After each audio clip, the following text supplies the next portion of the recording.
बीमा कर्मचारी संघ हजारीबाग मंडल का संयुक्त वार्षिक सम्मेलन संपन्न।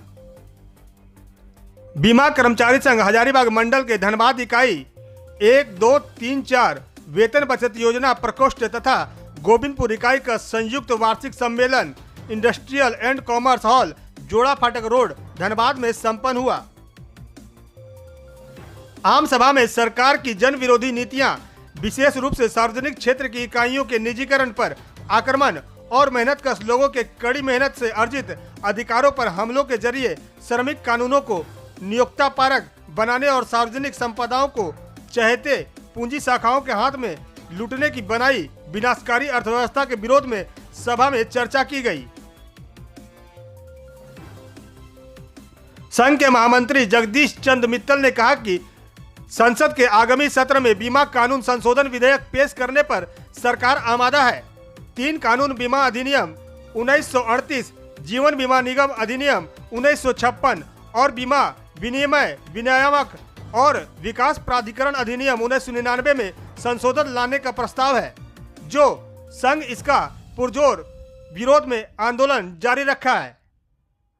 इधर आने वाले महीना में सरकार ऑफर फॉर सेल के जरिए LIC में 6.5% हिस्सेदारी बेचने की योजना बना रही है। संघ इसका पुरजोर विरोध करता है। बीमा निगम की जितनी भी शाखाएं हैं उनकी वार्षिक आम बैठक हो रही है। इस वार्षिक आम बैठक में हम लोग पिछले वर्ष जो भी अपने कार्यकलाप था उसका हम लोग आत्मालोचना करेंगे और आगे आने वाली जो हमारी चुनौतियां हैं उन पर हम लोग अपनी रणनीति तय करेंगे।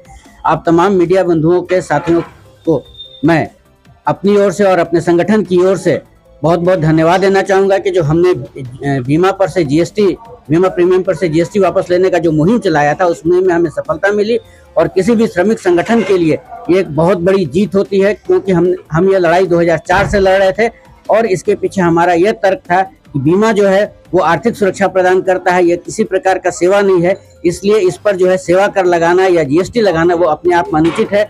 और हमने इस संबंध में जो है लड़ाई लड़ी 2004 से और तमाम सांसदों को हमने अपना मेमोरेंडम दिया और जिसके वजह से भारत सरकार को मजबूर होकर जो है बीमा पर प्रीमियम पर से जो 18% का जो है GST वापस लेना पड़ा।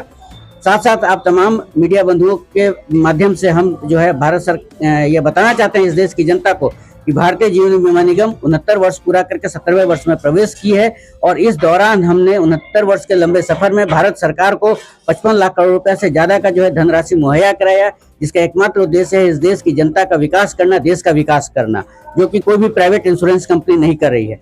ये पिछले वित्तीय वर्ष में भारत सरकार को LIC ने डिविडेंड के रूप में 7324 करोड़ रुपया मुहैया कराया तथा बीमा धारकों को 56,190 करोड़ रुपया जो है बोनस के रूप में दिया। ये किसी बीमा कंपनी के लिए एक बहुत बड़ी राशि है। हम प्रत्येक वर्ष भारत सरकार को विभिन्न टैक्सों के माध्यम से 10,000 रुपया से ज्यादा जो है राजकोष में जमा कराते हैं। निश्चित रूप से इस धनराशि का उपयोग इस देश की जनता के विकास के लिए होता है।